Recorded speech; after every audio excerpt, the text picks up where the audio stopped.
अक्सर हमसे और आपसे कभी कभी गलती से रॉन्ग नंबर डायल हो जाता है और रॉन्ग नंबर कभी कभी इतना हीनियस क्राइम कर देता है जिसकी आप कभी कल्पना भी नहीं कर सकते। आज की भी कहानी एक रॉन्ग नंबर की है। रॉन्ग नंबर से क्या हो जाता है, ये कब हो जाता है पता ही नहीं चलता। एक लड़की जब एक कॉल करती है, रॉन्ग नंबर पे कॉल करती है और कुछ देर बात करने के बाद ये कहकर कॉल डिस्कनेक्ट कर देती है कि सॉरी सर, रॉन्ग नंबर लग गया है। लड़का जब उधर बात करता है तो लड़के को वो आवाज़ इतनी मधुर लगती है, इतनी प्यारी लगती है कि वो यही भूल जाता है कि ये रॉन्ग नंबर था। जब लड़का कॉल अपनी तरफ से मिला देता है, बताता है कि मैडम आप कौन बात कर रही हैं और आपने कॉल कहाँ किया था। लड़की कहती है सर रॉन्ग नंबर लग गया था। लड़का कहता है नहीं नहीं, आपका नंबर तो सही लगा था, आप बताइए। तो लड़की कहती है मैं डॉक्टर प्रीति बात कर रही हूँ दिल्ली से। लड़का भी अपना परिचय देता है। लड़का लड़की जब आपस में बात करते रहते हैं, मैसेज करते रहते हैं एक दूसरे को, कब ये रॉन्ग नंबर आपस में इतना घुल मिल जाता है पता ही नहीं चलता। 15 जनवरी 2021 को ये कॉल आता है और 17 जनवरी 2021 तक इनकी आपस में बहुत सारी बातें हो जाती हैं। 18 जनवरी को जब प्रीति अपनी तरफ से कॉल करती है, लड़के से कहती है मुझे आपसे मिलना है। तो लड़का भी उत्साहित होकर कहता है जी जी मैं भी आपसे मिलना चाहता हूँ। लड़का कहता है मुझे छुट्टी नहीं मिलेगी, आपको ही मिलने आना होगा मुझसे, क्योंकि मैं गोंडा में स्टडी कर रहा हूँ। तो लड़की कहती कोई बात नहीं, मैं दिल्ली से गोंडा आ जाऊँगी। तो लड़की दिल्ली से 700-800 किलोमीटर का सफ़र करके गोंडा पहुँच जाती है। जब लड़की दिल्ली से गोंडा पहुंच जाती है, लड़की उसके मेडिकल कॉलेज के बाहर जाके कॉल करती है कि जी मैं आ गई हूं, आप आइए, मैं आपके कॉलेज के बाहर खड़ी हूं। लड़का विश्वास नहीं करता, आश्चर्यचकित हो जाता है। लड़का जब बाहर देखता है जाके तो एक सुंदर सी लड़की वहाँ होती है। जब लड़का उससे मिलने चला जाता है तो अचानक से वहीं एक हीनियस क्राइम हो जाता है। क्राइम ऐसा कि सुनने के बाद आप भी कहेंगे क्या ऐसा भी हो सकता था। एक रॉन्ग नंबर से इतनी बड़ी कहानी घटित हो जाती है कि आप भी सुनकर हैरान हो जाएंगे। नमस्कार दोस्तों, मैं कांस्टेबल अमित कुमार दीक्षित, स्वागत है आज का आपकी कहानी में। दोस्तों ये कहानी है उत्तर प्रदेश के ज़िला बहराइच की। एक डॉक्टर साहब रहते हैं वहाँ बहराइच में, निखिल हल्दर करके। उनके पास एक अननोन नंबर से कॉल आता है कि क्या आप डॉक्टर निखिल हल्दर सर बात कर रहे हैं। तो डॉक्टर साहब कहते हैं जी मैं निखिल हल्दर बात कर रहा हूँ।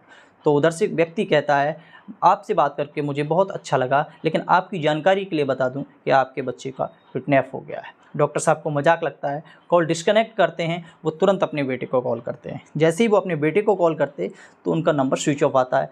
तत्काल वही कॉल दोबारा से आ जाता है। कहता है डॉक्टर साहब अभी तक तो आपने कन्फर्म कर लिया होगा कि आपके बेटे का मोबाइल स्विच ऑफ है। डॉक्टर साहब कहते हैं कि आप मुझसे क्या चाहते हैं और मेरे बेटे को बाइज्जत रिहा कर दीजिए, मैं आपके हाथ जोड़ता हूँ, पैर पड़ता हूँ। किडनैपर कहता है मुझे 70 लाख रुपए चाहिए और अगर आपने पुलिस को इन्फॉर्म किया तो अच्छा नहीं होगा, कोई भी अनहोनी हो सकती है, उसके आप स्वयं जिम्मेदार होंगे। डॉक्टर साहब घबरा जाते हैं। डॉक्टर साहब कहते हैं मेरे पास इतने पैसे नहीं हैं, मैं कहाँ से इतने पैसे लाऊंगा।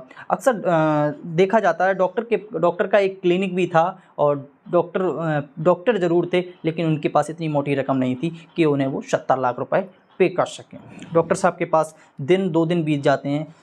उसके बाद जब कॉल आता है डॉक्टर साहब से कि डॉक्टर साहब आपने पैसे का अरेंजमेंट कर लिया, डॉक्टर साहब उसके हाथ जोड़ने लगते हैं, पैर पड़ने लगते हैं। कहते हैं मेरे पास पैसे इतने नहीं हैं, मैं कहाँ से पैसे अरेंजमेंट करूँ, मैंने कुछ पैसे अरेंजमेंट कर लिए हैं, आपको लेने हैं तो आप बताइए, मैं वहाँ भेज देता हूँ। वो कहता है डॉक्टर साहब लगता है आपको समझ नहीं आ रहा है, अब मुझे 70 नहीं, अब मुझे 80 लाख रुपए चाहिए। डॉक्टर घबरा जाते हैं और गिड़गिड़ाने लगते हैं, रोने लगते हैं और इतने में ही वो कॉल काट देता है। बताता है मुझे 22 तारीख तक मुझे पैसे चाहिए, मुझे नहीं पता आप कैसे क्या करेंगे। ये कहकर कॉल डिस्कनेक्ट हो जाता है। डॉक्टर साहब घबरा जाते हैं, पत्नी के साथ बैठकर वार्तालाप करते हैं। तब आपस में डिस्कस करने के बाद, बहुत ही सोचने समझने के बाद उनके पास कोई रास्ता नहीं रहता, फिर वो पुलिस की मदद लेते हैं। वो बहराइच ज़िले के एसपी महोदय एसपी शैलेश कुमार पांडे सर के पास जाते हैं और घटनाक्रम का पूरा वाक़या बताते हैं। जब बताते हैं कि मेरे पास एक अननोन नंबर से कॉल आया जो बता रहा है कि मेरे बच्चे को किडनैप कर लिया है। जब मैंने कॉलेज में पता करने की कोशिश की तो बच्चा वहाँ नहीं है। तो एसपी महोदय पूछते हैं कि आखिर आपका बच्चा करता क्या है। तो डॉक्टर साहब बताते हैं कि SCPMS पैरामेडिकल कॉलेज BAMS कर रहा है, प्रथम वर्ष का छात्र है, ज़िला गोंडा हीरापुर के पास उसका कॉलेज है, वहीं रहता है वो। जब पांडे सर ये सब जानकारी इकट्ठी कर लेते हैं तो पांडे सर जल्दी एक टीम गठित करते हैं, लगभग 6 टीमों का गठन करते हैं और नोएडा एसटीएफ, गोंडा एसटीएफ को भी इन्फॉर्म करते हैं और वहाँ लखनऊ एसटीएफ को भी इन्फॉर्म करते हैं।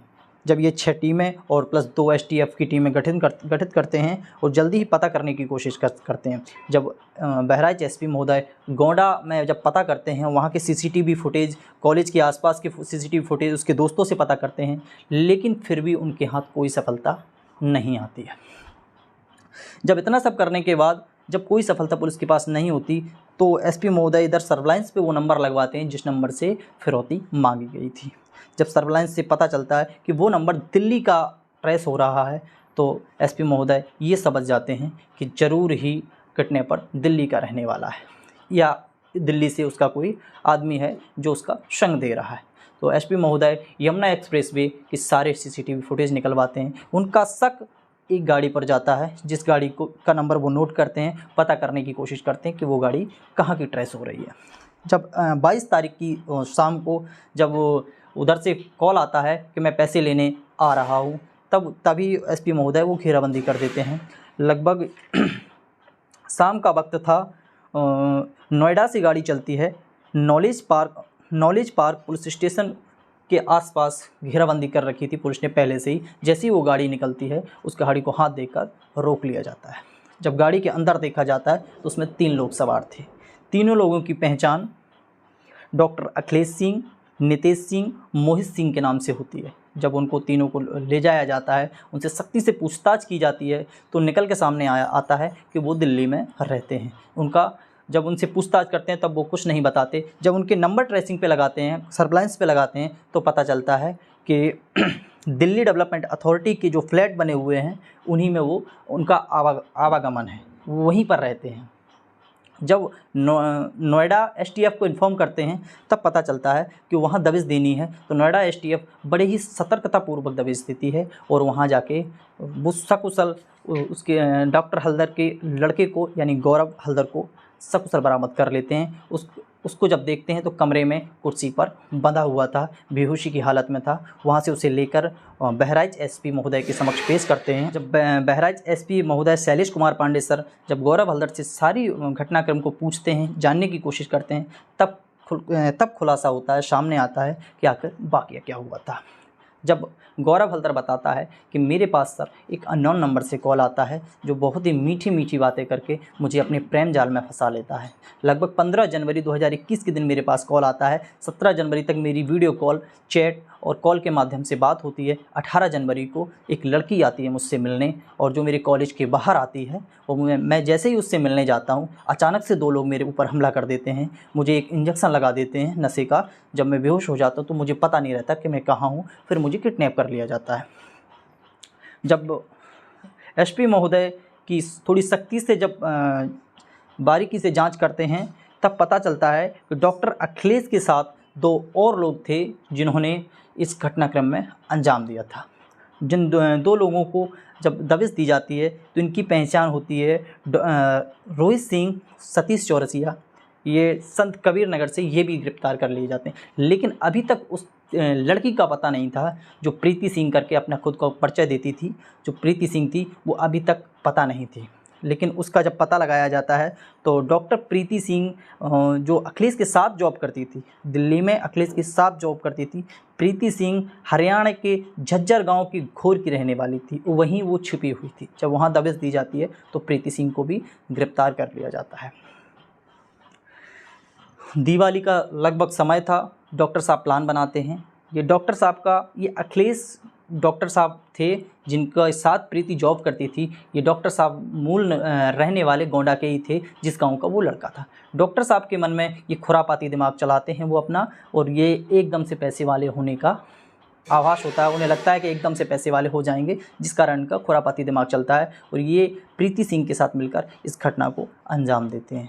तो ज़रूरी नहीं है दोस्तों कि अगर पैसा अच्छा है या आप पढ़े लिखे हैं, आप के पास डिग्रियां अच्छी हैं, तो आपके दिमाग में खुरापात ना चले। डॉक्टर साहब चाहते तो एक बड़ा मुकाम हासिल कर सकते थे। अपने साथ साथ प्रीति के साथ साथ उन्होंने 4-5 लोगों की और ज़िंदगियां ख़राब कर दी। इतनी डिग्रियां होने के बावजूद भी इतना खुरापाती दिमाग चलाया डॉक्टर साहब ने कि सारे लोगों की ज़िंदगियां ख़राब कर दी। इस घटनाक्रम को सुनाने का उद्देश्य किसी को परेशान करना नहीं है, किसी का दिल दुखाना नहीं है, बस आपको जागरूक करना है। याद रखिए कि क्राइम कहीं से भी हो सकता है, सतर्कता बहुत ज़रूरी है। जय हिंद।